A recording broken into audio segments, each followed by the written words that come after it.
시대에 교회가 직면하고 있는 문제들이 많이 있지 않습니까?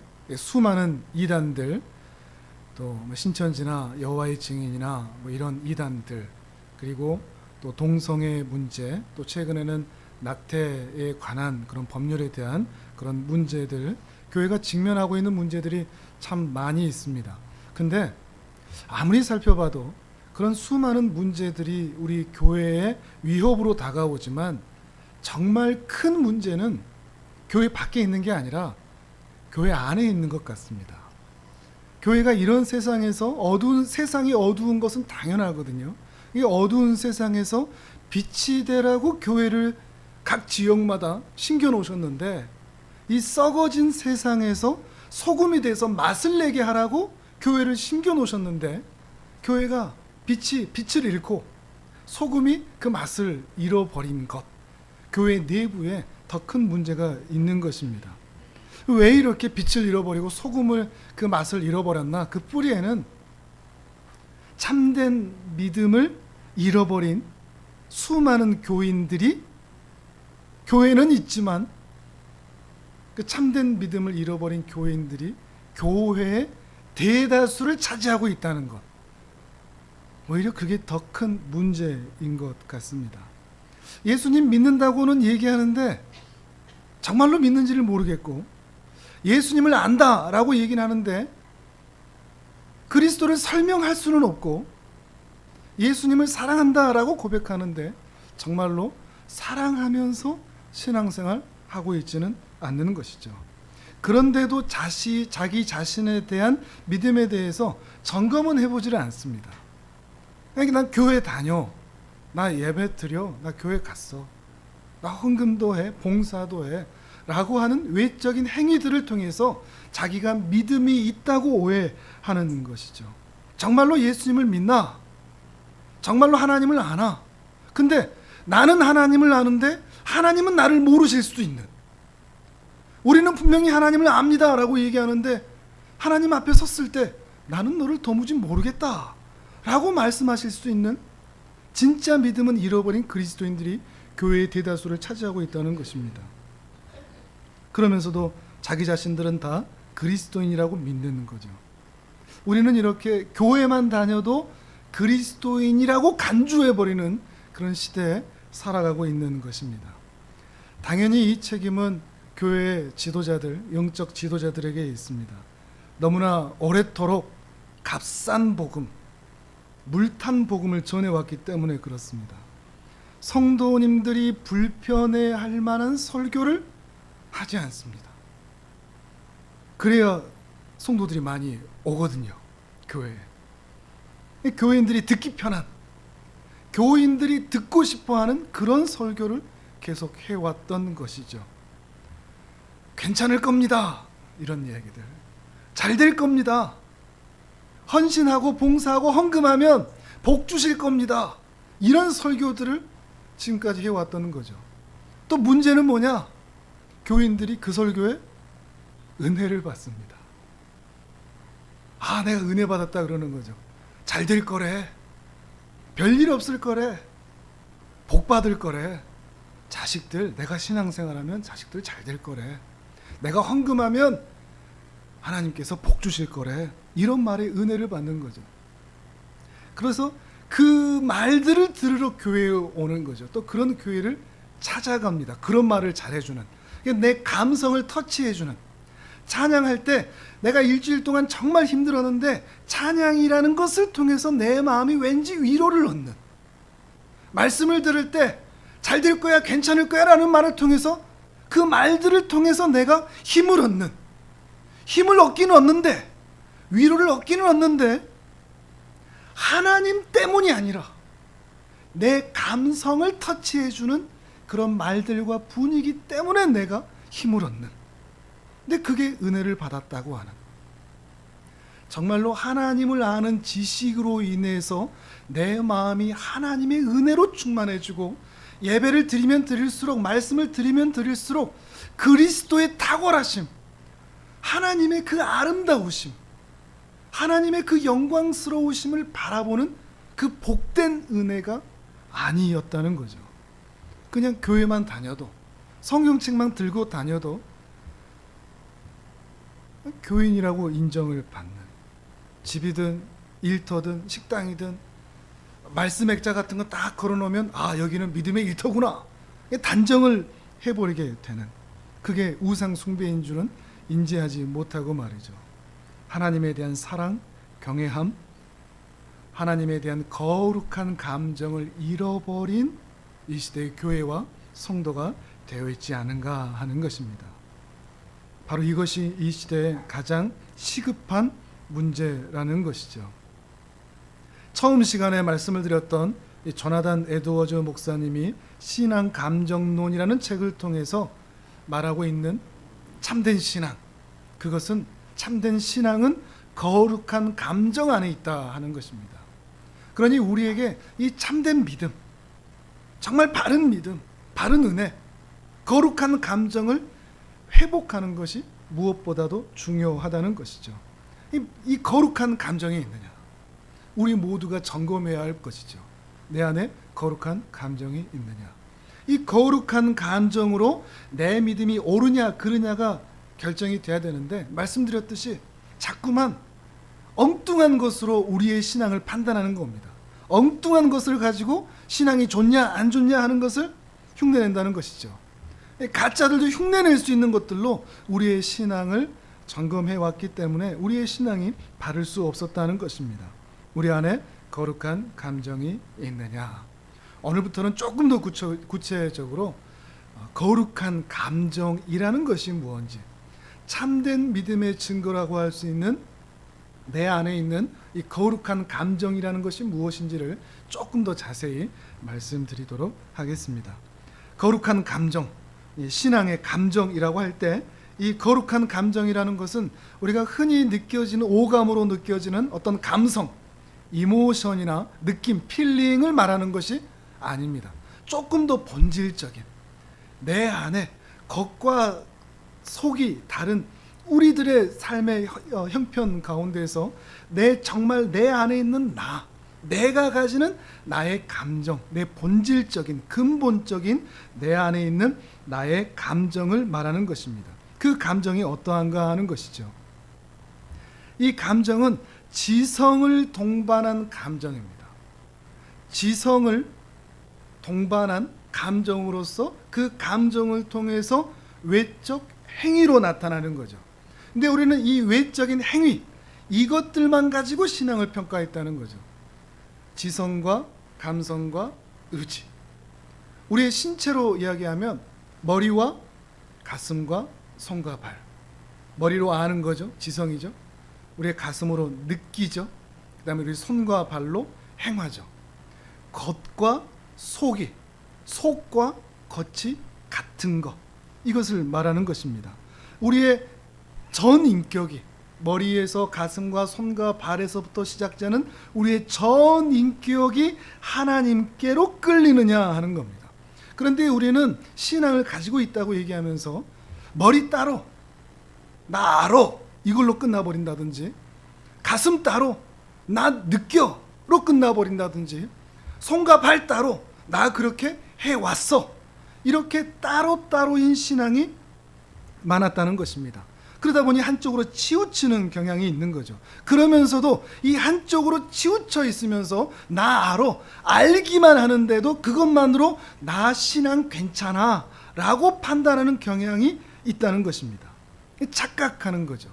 신앙에 있어서 착각은 참 무서운 겁니다. 그거를 조금 더 어려운 말로 얘기하면 자기 기만인데, 자기를 기만하는 거죠. 사람들은 다른 사람을 잘 속입니다. 근데 누구를 제일 잘 속이느냐? 자기 자신을 제일 잘 속입니다. 난 괜찮은 줄 아는 거죠.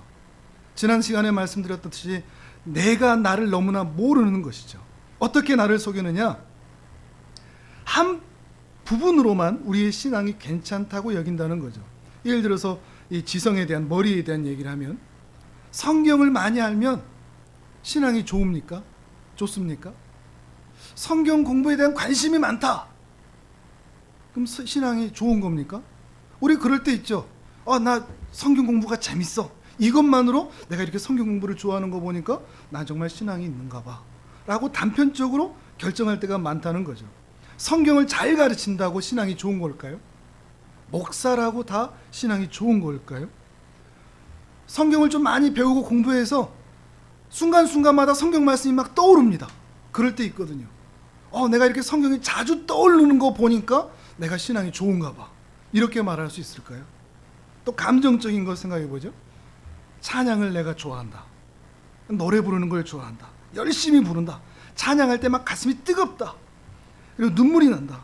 기도를 한다. 방언을 한다. 기도를 하는데 막 몸이 뜨거워진다. 열정적으로 한다. 이런 감성적인 것이 있다고. 내가 찬양할 때마다 그렇게 눈물이 나. 그래서 스스로를 나 신앙이 좋아 라고 판단하는 경향이 있다는 것입니다. 또 의지적인 거, 성과 발의 문제. 엄청난 희생을 했다고, 전도를 많이 했다고, 엄청난 위대한 업적들이 있다고, 대단한 헌금을 했다고 신앙이 좋은 걸까요? 근데 우리는 단편적인, 부분적인 한두 가지의 모습이 내게 있음을 보면서, 또는 내 옆에 있는 사람을 보면서, 또 보이지 않는 것을 보면서 신앙이 있다, 신앙이 좋다, 신앙이 좋지 않다라고 평가하는 일들이 있다는 것입니다.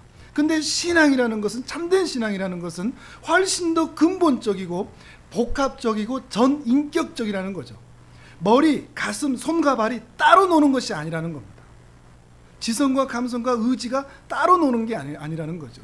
표리가 부동한 게 아니죠. 겉과 속이 동일한 것이라는 것입니다. 우리의 지성에 근거하여 우리의 감정이 하나님께로 이끌리고, 그 감정에 의하여 우리의 의지가 발동하는가, 우리의 전 인격, 전 인생이 하나님께로 이끌리고 있는가, 이것을 조나단 에드워즈 목사님은 거룩한 감정이다 라고 표현을 한 것입니다. 여러분 안에 이런 전 인격적인 신앙의 감정이 있는가 하는 것을 볼 필요가 있다는 것이죠. 거룩한 감정에 대해서 조금만 더 들어가 보면, 조나단 에드워즈는 인간에게는 두 가지 기능이 있다라고 표현을 합니다. 하나는 지성입니다. 지성. 분별하고 판단하는 거죠. 이것은 이거다, 저것은 저거다 하는 거죠. 또 하나는 성향입니다. 이끌리는 거죠. 지성과 성향이 같이 나타나는 거죠. 어떤 사물에 대해서 이걸 보면서 성향이 생기는 거죠. 이거 좋은데 호감이 생기는 거죠. 이건 싫은데 비호감이나 반감이 생기는 거죠. 이렇게 어떤 사물에 대해서 호감을 가지게 되고 애착을 가지게 될 때, 그때 나타나는 것이 감정입니다. 우리의 감정이라는, 인간의 감정이라는 것, 신앙 감정이라는 것이 그런 것이는 거죠. 그것이 좋은 모습으로 나타날 때는 사랑이라는 감정으로 나타나고, 어떤 대상을 보는데 그게 혐오가 되거나 비호감으로 나타나게 될 때는 그것이 미움이라는 감정으로 나타나는 거죠. 여기 이제 마이크가 있죠. 마이크를 딱 보면서, 만져보면서 이거 마이크구나, 지성으로 분별하는 거죠. 근데 여기에는 어떤 성향이 끌리지 않습니다. 호감도 비호감도 나타나지 않습니다. 무관심입니다. 어떤 감정이 생기지 않는 거죠. 근데 제가 제 아들을 보거나 제 딸을 볼 때, 아들이구나, 표정부터 달라지죠. 딸이구나, 엄마 뱃속에 있을 때부터 봐왔던 그 아들, 그 딸이구나. 사랑이라는 감정이 나타나는 거죠. 그게 감정인 겁니다. 우리 안에 어떤 지성으로 어떤 사물을 보고 그 사물을 판단하면서 어떤 성향이 나타나는가 하는 거죠. 그러면 하나님께 대한 거룩한 감정을 갖는다는 것은 무엇이겠습니까? 신자가 하나님께 대해서 거룩한 감정을 갖는다. 성경을 통해서 우리의 지성으로 분별을 합니다. 하나님은 이런 분이시구만, 하나님은 이런 영광스러운 분이시구만, 세상을 창조하셨고 지금도 다스리고 계시는구만 하는 것을 지성으로 봅니다. 근데 성향이 생겨나죠. 어떤 사람은 그것에 무관심합니다. 성경에서 그랬든지 말든지 관심이 없습니다. 이건 무신론자가 되는 거죠. 교회에 가까이 하지 않죠. 어떤 사람은 비호감을 느낍니다. 반감을 느끼죠. 뭐 저래. 그러면 기독교에 대해서 적대적인 느낌을 갖게 되죠. 근데 또 어떤 사람은 호감을 느낍니다. 애착을 느끼고 감사하게 되고 기뻐하게 됩니다. 이게 하나님께 대한 거룩한 감정이죠. 그리고 이것이 참된 믿음의 조건이라는 것입니다. 어떻게 보면 매우 단순하죠. 우리의 지성으로 하나님을 발견하고 그 하나님에 대해서 호감을 갖는 것, 애착을 갖는 것, 감사하고 기뻐하고 만족하는 그 마음의 감정, 그것을 하나님에 대한 거룩한 감정이라고 얘기하고, 그게 있을 때 당신은 참된 믿음의 사람이요 라고 말할 수 있다 하는 것입니다. 그런데 우리가 지금까지 이렇게 믿음을 판단한 게 아니라, 우리 자신이든 우리 옆에 있는 사람이든 우리가 지금까지 믿음을 판단할 때 이 영적인 거룩한 감정을 등한시해 놓고 외적인 종교적인 행위, 이런 것들로 신앙을 판단해 왔다는 겁니다. 주일 성수 잘하냐? 11조 하냐? 헌금하냐?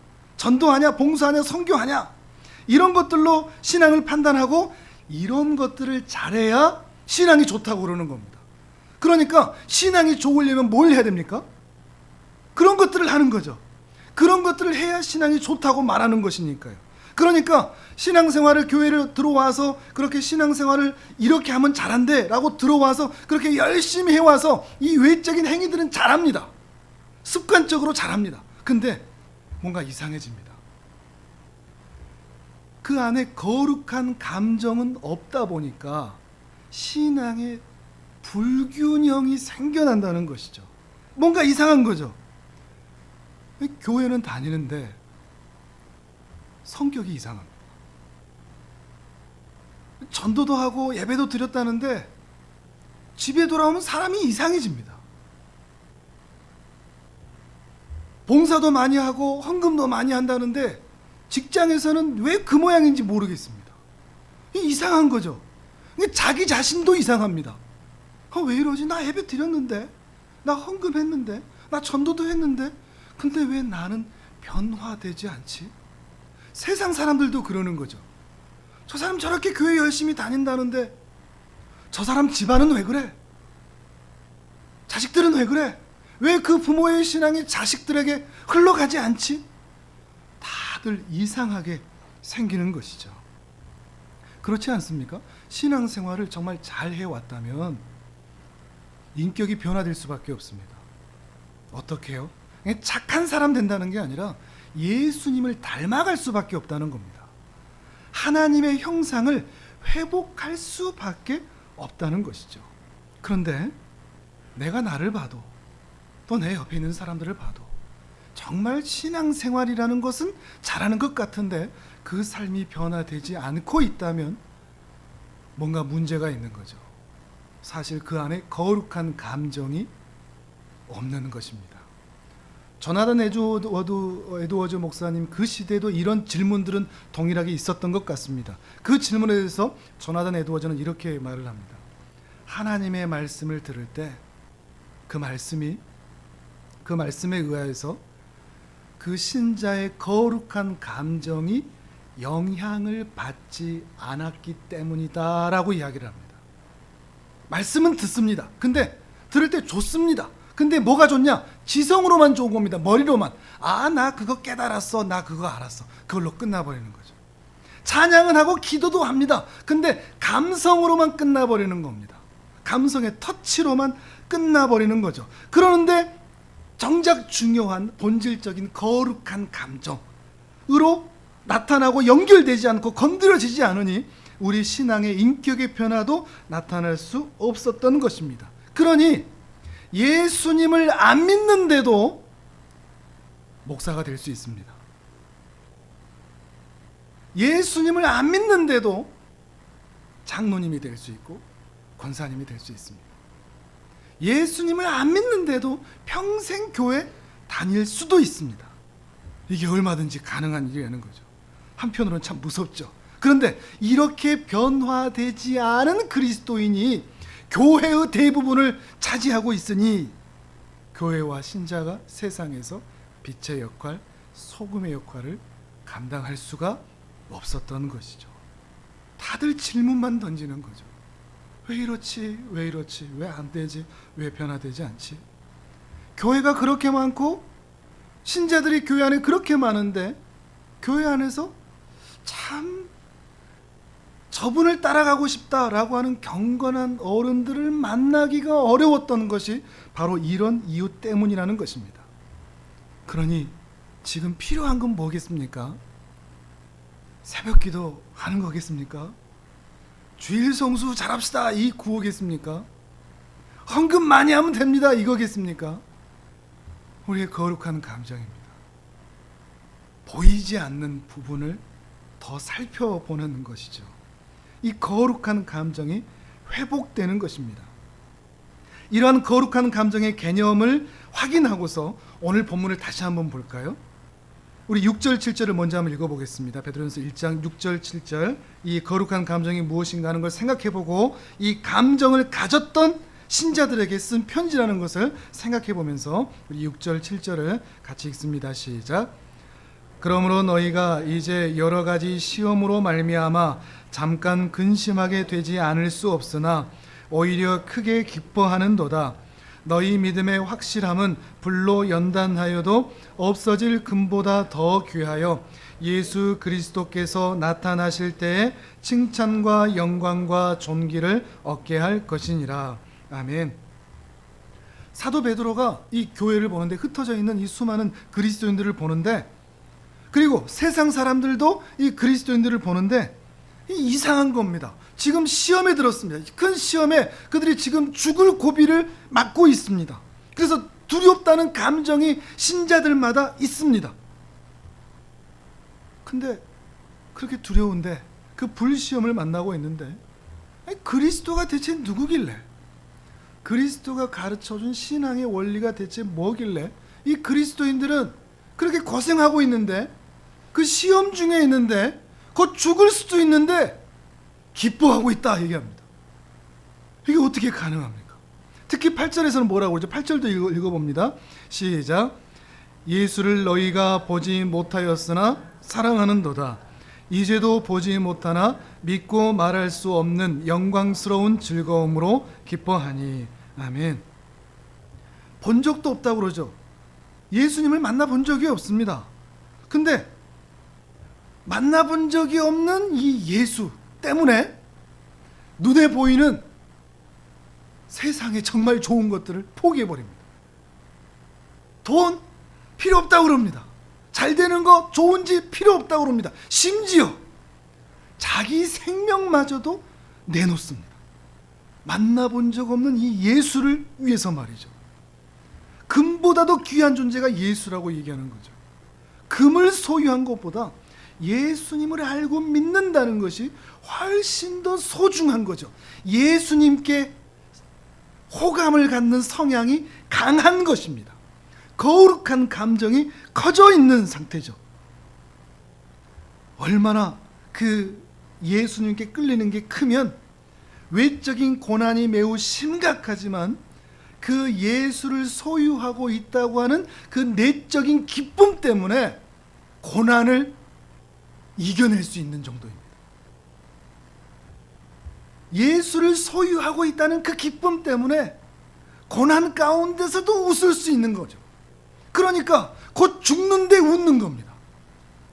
재산을 다 잃는데, 심지어 가족마저 잃고 자기 생명마저도 내놓아야 되는데, 그런데도 기뻐한다는 것입니다. 그 기쁨으로 고난을 이겨내고 있는 거죠. 왜요? 예수님에 대한 강한 끌림 때문에 그런 거죠. 아주 예수님께 끌리기 때문에 눈에 보이지 않는 예수님이 눈에 보이는 수많은 것들보다 소중한 것입니다. 더 나아가서 8절 후반부에 그러죠. 말할 수 없는 영광스러운 즐거움으로 기뻐한다 그러죠. 말할 수 없다. 말할 수 없다는 게 뭘까요? 설명이 안 된다는 겁니다. 예수 믿으면 뭐가 그렇게 좋은데? 뭐가 그렇게 기뻐? 몰라, 그냥 좋아. 이렇게밖에 말할 수 없는 거죠. 눈에 보이지 않는 것이기 때문에 그렇게밖에 말할 수 없는 겁니다. 눈에 보이는 거면 설명을 할 수 있죠. 근데 눈에 보이지 않는 하늘의 기쁨이기 때문에 말할 수 없는 영광스러운 즐거움이라고 얘기하고 있는 것입니다. 하늘에 속한 기쁨인 거죠. 마치 모세가 하나님을 대면해서 그 얼굴에 광채가 난 것 같은 그 영광스러움, 하나님을 대면하여 만난 자가 누릴 수 있는 그런 기쁨, 그 기쁨이, 그 성향이, 그 끌림이, 그 호감이 거룩한 감정이요 참된 믿음의 모습이라고 말하고 있는 것입니다. 우리 안에 이런 참된 믿음이 있는가? 거룩한 감정이 있는가? 여러분 안에 정말 이 거룩한 감정이 있다면 어떻게 나타나느냐? 하나님을 알고 싶은 마음으로 나타날 수밖에 없습니다. 지성에 대한 성향이 같이 나타나니까요. 하나님을 더 알고 싶다. 성경을 더 배우고 싶다. 그 자리로 가고 싶다. 말씀에 대한 사모함. 그 말씀을 배우면 배울수록 얼마나 많이 아냐보다 그 말씀 한 자락 한 자락 배우면 배울수록 기쁘고 즐겁고 하나님에 대한 애착이 생기고 하나님이 이런 분이구나. 감정이 발동하는 것이죠. 움직이는 것이죠. 그래서 하나님을 사랑하게 되고 경외하게 되고 하나님을 영화롭게 하는 삶을 살고 싶어하는 강한 열망이 일어난다는 것입니다. 그러니 너희는 왜 사느냐라고 물어보면 하나님을 위해 살지라고 대답할 수밖에 없는 거죠. 죽어도 살아도 우리는 하나님을 위해 살고 하나님을 위해 죽지. 이 대답이 성경책에 그렇게 사도 바울이 말했으니까 나도 한번 따라해 봐야지 이가 아니라 자연스럽게 나타날 수밖에 없는 거죠. 왜 사느냐? 하나님을 위해 살지. 하나님의 기쁨이 되기 위해 살지. 하나님을 기쁘시게 하는 삶을 살고 싶지. 눈에 보이지 않는 것을 더 사랑하기 때문에 눈에 보이지 않는 것에 너무 연연하지 않게 되지라고 자연스럽게 고백하게 되는 것입니다. 이런 거룩한 감정을 이렇게 지성과 성향에 의하여 끌리는 것을 이 조나단 에드워즈 목사님은 또 이렇게 표현합니다. 빛과 열이다. 빛과 열이다. 진리의 빛, 사랑의 열. 진리의 빛을 쏘이는 것이죠. 진리의 빛을 더 사랑하게 되는 것이고 하나님과 그리스도를 사랑하는 사랑의 열이 동시에 나타나는 것입니다. 진리의 빛을 계속 쏘이려고 하느냐, 그 빛으로 가까이 나아가느냐, 어둠으로 행하느냐, 빛으로 나아가느냐, 그 진리의 빛을 더 사모해 가느냐 하는 거죠. 그런 성향이 여러분 안에 나타나고 있는가 하는 것을 보는 겁니다. 죄송한 이야기인데 예배는 열심히 드려왔고 해왔다고 할지라도 수많은 종교적인 그런 성향들이 있다 할지라도 말씀에 대한 끌림이 없다. 지성적으로 하나님을 알아가고 싶은 마음이 없다. 그건 문제가 있는 겁니다. 그건 거룩한 감정이라고 말할 수가 없습니다. 아무리 외적인 신앙생활이 있다고 할지라도 말이죠. 우리가 매일 아침 9시만 되면 카톡방에 매일 말씀 묵상을 올리는 이유가 뭘까요? 때로는 카톡 올리면서 시끄럽기도 할 텐데 왜 그렇게 올리는 이유가 뭐겠습니까? 그 진리의 빛에 쏘이라는 거죠. 그 말씀을 가까이 하라는 거죠. 그 진리의 빛을 쏘이지 않으면 우리의 지성은 하나님을 알아갈 수 없기 때문에 그렇습니다. 또한 사랑의 열, 그 지식에 의하여 우리의 신앙 감정의 영향을 받고 있는가? 그래서 하나님께 기울어지고 있는가? 여전히 세상을 향해 기울어가고 있는가? 여러분 자신을 보는 거죠. 하나님께 기울어져 가고 있는가? 하나님에 대한 호감이 날로 상승하고 있는가? 여전히 예수님을 본 적도 없고 만나뵌 적도 없지만 그 예수님이 더 좋아지고 있는가? 소중한가? 하는 것입니다. 그리고 이것이 교회의 표지가 되어야 합니다. 참된 교회란 어떤 교회인가? 저 교회는 분위기가 참 좋은 것 같아. 저 교회는 이런 하늘창고 사역을 한대. 저 교회는 시설이 참 좋은 것 같아. 저 교회는 참 밥이 맛있어. 이런 것들이 참된 교회의 표지가 될 수 없고 그 교회를 가까이 가면 가까이 할수록 들어가면 들어갈수록 우리의 지성이 하나님을 알아가고 있고 우리의 감정이 거룩한 감정으로 하나님께 끌려가고 있는가? 이것이 중요한 거죠. 여러분이 신앙생활을 하면서 이 하늘 품은 교회 안에서 신앙생활을 하면서 다른 외적인 것들은 잘 나타나는 것 같은데 아무리 봐도 나에게 이런 거룩한 감정을 불어넣어 주지 못하는 것 같아. 라고 한다면 여러분은 깊이 고민해 보셔야 될 때일 것입니다. 교회적으로 말이죠. 그리고 우리가 또한 이 교회를 사랑한다면, 교회 공동체를 사랑한다면 우리 교회 안에 그러한 모습들이 나타나도록 계속 사모하면서 기도하면서 그것들을 더욱 바라야 하는 것이죠. 거룩한 감정들이 나타나는, 이 거룩한 감정들이 어떻게 나타나느냐, 성경에 정말 많은 이 거룩한 감정의 표현들이 있는데 몇 가지를 말씀을 드리면, 우리 이사야서 말씀만 보시겠습니까? 화면을 보시면서 우리 같이 읽어보겠습니다. 시작. 내 시대에 평안함이 있으며 구원과 지혜와 지식이 풍성할 것이니 여호와를 경외함이 내 보배니라. 아멘. 여호와를 경외함이 너의 보배다 하는 거죠. 여기서 이 여호와를 경외함이 거룩한 감정의 표현이라 할 수 있습니다. 하나님을 경외하는 것이 신자에게는 가장 보배로운 것이 되어야 합니다. 여러분 그렇습니까? 하나님을 경외하는 게 여러분의 보배입니까? 예를 들면 우리 그런 질문들을 하곤 하죠. 집에 불이 났다. 그러면 무엇을 가지고 나올 거냐? 한 가지만 들고 나올 수 있다. 그게 가장 소중한 것 아니겠습니까? 그럼 여러분 뭐 들고 나오시겠습니까? 좀 극단적인 예지만, 만약에 기억상실증에 걸린다. 근데 주님께서 그걸 알게 해주셨는데 주님께서 내가 너를 위해서 한 가지만 기억하게 해줄게, 이렇게 우리에게 은혜를 베풀어 주셨다면 여러분 뭘 기억하고 싶겠습니까? 난 내 남편은 잊으면 안 될 것 같아요. 내 아내는, 내 가족은, 내 자식은 잊고 싶지 않아요.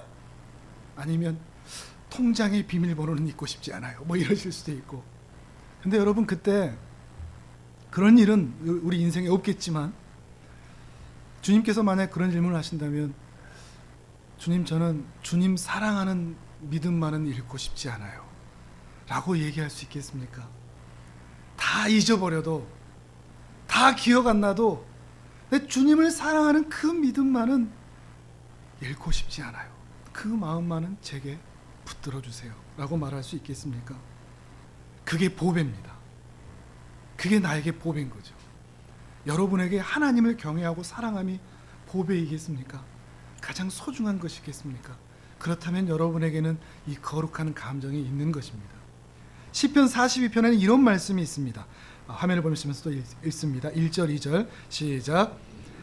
하나님이여 사슴이 시냇물을 찾기에 갈급함같이 내 영혼이 주를 찾기에 갈급하니이다. 내 영혼이 하나님 곧 살아계시는 하나님을 갈망하나니 내가 어느 때에 나아가서 하나님의 얼굴을 배울까. 아멘. 여기서 나타나는 거룩한 감정은 갈급함입니다. 갈망함. 쉽게 얘기하면 배고픔입니다. 배고픔. 하나님 말씀 안 먹어서 내가 오늘 배고프다. 밥 안 먹는 것에 대해서 힘이 없고 꼬르륵꼬르륵 소리나니까 배고픈 감정은 우리 안에 얼마든지 나타나죠. 근데 나 오늘 말씀 안 읽어서 배고프다. 나 오늘 기도하면 안 해서 배고프다. 나 오늘 하나님 만나지 못한 것 같아서 너무 배고프다. 찬양에 대한 배고픔, 하나님에 대한 배고픔, 그런 배고픔이 있습니까? 목이 마른, 갈증을 느끼는 그런 감정이 있는가 하는 것이죠. 하나님에 대한 참된 믿음이 있다면 그 사람들은 이렇게 하나님을 경외하고 하나님에 대한 갈급함, 갈망을 가질 수밖에 없다는 것입니다. 또 마태복음에 보면 산상수훈의 팔복이 나오죠. 이 팔복은 믿는 사람의 특징입니다. 그런데 이것이 계명이거나 명령이 아닙니다. 이렇게 살아라 라고 주신 게 아닙니다. 참된 그리스도인은 이렇게 살 수밖에 없다는 것을 말씀해 주시는 겁니다. 3절에 그러죠. 심령이 가난한 자다. 가난하다는 의미는 몇 번 말씀을 드렸지만 하나님 앞에 나는 아무것도 아닙니다 이런 표현이거든요. 하나님 앞에 부자처럼 저 하나님 뭐 필요 없어요, 이게 부자입니다. 그런데 심령이 가난한 사람은 전 하나님이 필요해요 이렇게 말하는 사람입니다. 애통하는 자입니다. 내 죄 때문에 하나님의 은혜가 없어서 애통하는 자입니다. 애통한다는 것이 거룩한 감정의 모습입니다. 온유한 거죠. 겸손한 겁니다. 의에 줄이고 목마른 자입니다. 의인의 삶을 살고 싶은, 이제 더 이상 불의한 삶은 끊고 싶은 그런 마음, 또 우리의 이웃들을 긍휼히 여기고자 하는 그런 감정들, 마음이 청결하기를 원하는 마음, 화평케 되기를 원하는 마음, 또한 의를 위하여 기꺼이 핍박을 받을 수 있는 그런 마음들, 이런 마음들이 또한 거룩한 감정들의 여러 가지 표현이라 하는 것입니다. 어떻습니까? 여러분에게는 이런 거룩한 감정이 있습니까? 그걸로 여러분의 믿음이 참된지를 판단하십시오. 여전히 주일 성수 잘하냐? 헌금하냐? 봉사하냐? 전도하냐? 새벽기도 나갔냐? 선교하냐? 이런 것들로 여러분의 신앙을 판단하려고 하지 말고, 또는 여러분의 옆에 있는 사람들을 향하여서 이게 믿음 좋다고 말하지 말고, 그렇게 안 하면 믿음 없는 거라고도 말하지 말고, 정말 그 안에 주님을 사랑하는 마음이 있는지, 어떻게 하면 저들이 주님을 사랑할 수 있도록 도울 수 있을까? 이게 신자가 옆에 있는 신자를 위해 해주어야 할 것입니다. 주일 성수해, 이게 신자가 할 말이 아닙니다. 헌금하라고, 봉사하라고, 이게 우리가 할 말이 아니라는 겁니다. 주님은 당신을 사랑하십니다. 주님을 사랑하십시오. 이 사랑을 전해주는 거죠. 함께 경외하며 나가는 거죠. 함께 이웃을 사랑하며 나아가는 것입니다. 이 거룩한 감정이 여러분 안에 충만하기를 바랍니다. 찬송가에, 시편에도 그렇지만 찬송가에 이런 거룩한 감정들이 실려있는 정말 좋은 찬송들이 참 많습니다. 찬송가 85장 화면을 보시면 이런 찬송이 있죠. 구주를 생각만 해도 내 마음이 좋거든, 주 얼굴 뵈올 때야 얼마나 좋으랴. 거룩한 감정입니다. 찬송가 95장, 오늘 우리가 함께 부른 찬양의 그 원곡이죠. 나의 기쁨 나의 소망 되시며 나의 생명이 되신 주, 밤낮 불러서 찬송을 드려도 늘 아신 마음뿐일세. 이런 것들이 거룩한 감정인 것이죠. 여러분 안에 이 거룩한 감정이 있기를 바랍니다. 이 거룩한 감정 안에만 참된 신앙이 있습니다. 여러분에게 직접적으로 묻습니다. 하나님이 모르신다고 생각하시고 들으십시오. 거룩한 감정이 여러분 안에 있습니까? 있다면 감사하십시오. 그 하나님의 은혜입니다. 하나님의 은혜입니다. 말할 수 없는 하나님의 은혜요 선물입니다. 만약에 없다면, 느껴지지 않는다면 낙심할 것이 아니라, 또는 영원한 낙심에 이르기 전에 사모하십시오. 구하십시오. 주님, 제게도 그런 마음 주십시오. 하나님께 호감이 가도록 제 마음이 무관심한 채로 두지 마시고, 제 마음이 하나님에 대해서 비호감이나 반감을 갖지 않도록 해주시고, 하나님에 대해서 호감을 갖고 애착을 갖고 감사하게 되고 기뻐할 수 있는 마음을 제 안에 넣어주십시오. 선물로 주십시오. 그렇게 구하시는 겁니다. 구하면 하나님은 반드시 주십니다. 왜 우리가 받지 못하느냐? 구하지 않기 때문에 못 받는 것이죠. 이런 거룩한 감정을 구하면 하나님은 반드시 주십니다. 이 거룩한 감정 없이 교회에서 세월을 아무리 보내봐야 천국 문에 이를 수가 없습니다. 우리의 영혼에 아무런 도움이 되지를 않습니다. 이 거룩한 감정을 더욱 사모하십시오. 주님께서 사모하는 영혼들에게 합당한 은혜를 부어주시기를 주님의 이름으로 축복합니다. 아멘.